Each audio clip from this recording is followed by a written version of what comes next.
Did you know that other apritada or caldereta, you don't actually need to use tomato sauce or fresh tomatoes? Just tomato paste. It's very flavorful stuff. Magandang araw! Tara, samahan nyo kami magluto today. Nag-aaral nga pala ako ng culinary sa LPU Culinary Institute, Laguna, the most awarded culinary school in the Philippines. Hindi nyo ako makikita sa video na to dahil ako ang kumukuha at syempre nagsusulat ako ng mga notes at nakikinig kay Chef Ellie, ang aming chef's instructor. Simmering and boiling. So lahat yon within dry and moist heat cooking method. That's why it's called combi. So the two types of combination cooking method is braising and stewing. For braising, it's usually big chunks of meat, while stewing is small chunks of meat. With that one, I want you to do your preparation first. So actually, this would be very quick, hopefully. So we have total of 2 plates, 1 pork and 1 chicken. For our chicken, we'll be making chicken cacciatore. So it's like apritada. Okay, but yung nga ibang version lang. But the way you cook it is just cacciatore. Please make a pasta. So this pasta has bits of basil and red chili. So just, and nakita nyo naman yung color na yung mga chili. Just chop it finely and then put it together with the dough. And then it is just 1 piece egg. 1 piece egg and 100 grams of flour. And then just roll it again and then cut it like fettuccine. So this one, please chop your pork into small pieces. So this is for pork and beans. This is for pork. This is this one and this one for pork and beans. And then late, ang missing na lang natin is the beans. Okay, so beans is just soaking right there. So later na tayo kumuha. And then here I have butter. I'll divide it into 2 for this one and this one for Monteober lang. And then next one for our chicken, here chop up some onion and also garlic, divide it into 2 because this one will go with the pasta for the aglio olio. So nag-separate na lang din ako. And then mushroom, black olives and green olives. And then for your chicken, kindly chop it into 8 pieces or somewhere like adobo cup. Today is our moist cooking method. And this one is searing. So remember, when you are searing, only little oil and then super high heat. Kasi kapag mahina, hindi siya magpa-brown, lalabas lang yung juice and then kukulo lang siya sa sabaw niya. So high heat and skin side first. So chef, what is the importance or ano po yung nadudulot ng searing kapag nagluluto? Flavor. It gives more flavor. The browning, the Maillard reaction. Kahit hindi ka mag-stock, you have additional flavor from the browning. Now, this one is just seasoned with salt and pepper. Okay, browning lang tayo. When you are searing, you are not literally cooking it, ha? Now, what if I have a deeper oil, something like this? Hanggang kalahati ng chicken. Ano na tawag doon? Pan-frying na yun. So, hindi sa searing. We can fry it again and then do our sauteing. So I don't know if starting today you will be doing searing na every time you cook. Kasi ako at nagsisinigang ako, caldereta, adobo, sinisir ko siya palagi para mas masarap. Especially pag sinigang. Pinapagalitan pa ako ng mama ko, tagal mo, sinisir mo pa. Kasi ang mga matanda sanay sila sa traditional. Mag-oil pa. Pag traditional. So ako din, I get the fat from the pork. So much additional flavor yon. So by the way, do not overcrowd your pan kasi nga lalabas ang juices. Kukulo lang siya, hindi siya magba-brown. And same goes with grilling. Huwag yung gagalawin para makuha niyo yung browning. Pagka searing ha, huwag mong kakainin, especially chicken. Sabi ko para ilaw pa yan. When you are searing, it's not ideal to use butter kasi butter ay nasusunog. Ayun, kaya po nag-sear yung mga tao kasi nga to get the flavor dun sa pan. Kaya ang sinasabi sa mga recipe, using the same pan, saute. Kasi you wanna get all the browning dun sa pan. One, low heat na natin siya because we will now proceed with the original way of cooking. Now, for example, nag-aadobo kayo. So, proceed na lang ulit kayo kung paano kayo mag-adobo. So, same goes with this one. So, by the way, the name of this recipe is cacciatore. So, parang pag tinanong niyo siya or when it comes to reading the recipe, para lang po siyang apritada. Diba I mentioned na parang apritada. Onion and garlic. Ayan, wangba. Laurel. Now, this is just basically parang apritada recipe. Chicken, tomato sauce, tapos saute lang lahat, and then that's it. Now, if this apritada, nilagyan ko siya ng chunks ng hilaw na baboy, na atay ng baboy, ano nang tawag sa kanya? Menudo. What if I remove the atay, nilagyan ko siya ng liver spread? Machado. Mechado.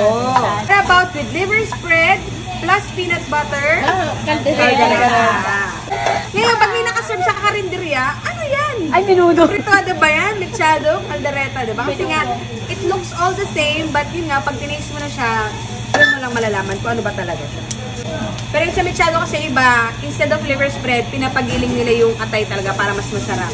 So, kasi yung mechado gumigiling. Okay, now we will do pinsay. So, did you know that other apritada or caldereta, you don't actually need to use tomato sauce or fresh tomatoes. Just tomato paste is good na. It's much more richer, flavorful. Yeah. Kaya kapag nagawa caldereta, tomato paste lang.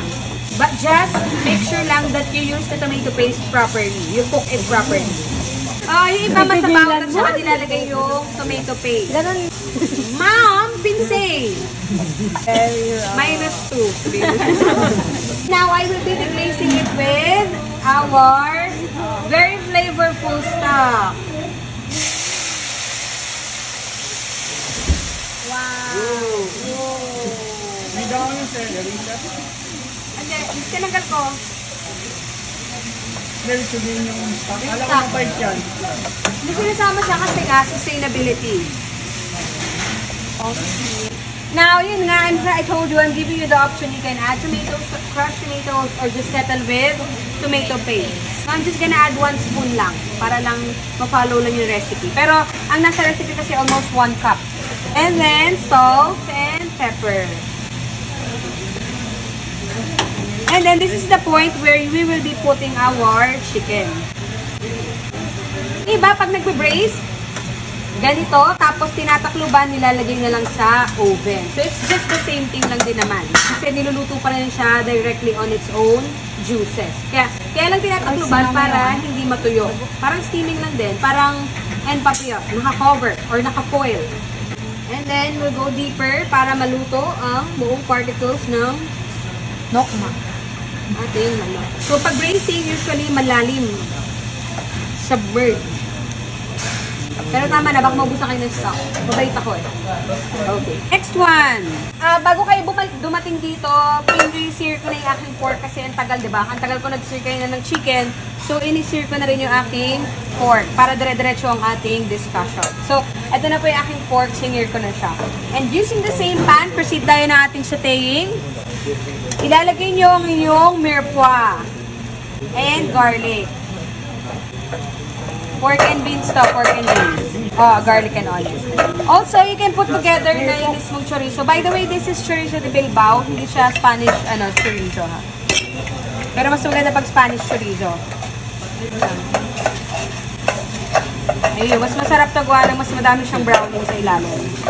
Or pwede nyo muna i-prito yung chorizo, set aside, tapos saute. Kaso nalagay ko na kasi yung honest ako, diba? Okay, and our bay leaf. Spanish chorizo yung nagbibigay ng kulay.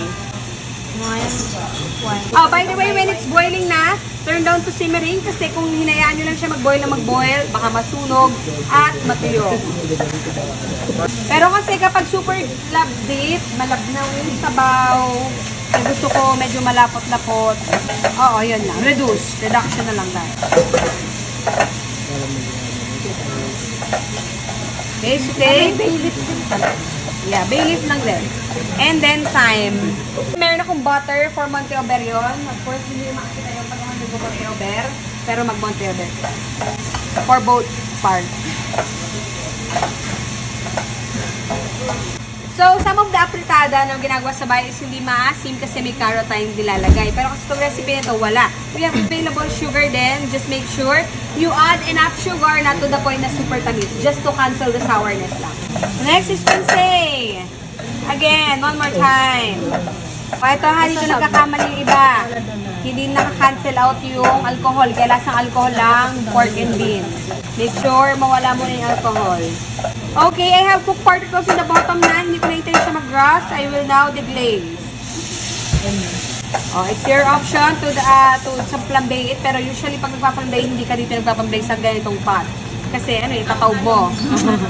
Itataob mo yung mismong pot mo. Doon daw. Silihan, pwede. Salt and pepper. And then, we will now put thyme. Yes. Okay, no more alcohol. We will now be putting the beans. So, by the way, when you are cooking beans, kailangan overnight siyang sinusoak kasi kapag hindi, matagal siyang lumambot. Or kaya naman, bumili kayong delata na kagad para soak na yun. Oo, yun na. Para hindi na matagal ang luto. Kasi ito matagal maluto. Matagal siya maluto kasi ang tigas. And then the pork. And then 1 spoon again of our Oh, by the way, sinusundot ko na to kasi maubos din naman to for sure. Magkukulang pa nga to sa inyo for sure. And then, last but not the least is our stock. And then, ang pakukulan na lang siya hanggang lumambot. See? Usually, pag stewing, hindi siya submerged. And then, if you want, before putting the wine, you can make roux muna. Pero if you don't want naman, kasi nga mahirapan kayong lalapot ka agad siya, pwede tayo mag-whitewash kasi meron naman tayong flour. Okay, any question? Chef, ito pa kailan po ilalagay? So by the way, now this will be called, at the moment, it is apretada. But if I now add olives and mushroom, that dried thyme, kashator na siya. Also, if you're gonna put olives, sa dulo siya nilalagay ha, matapang kasi to.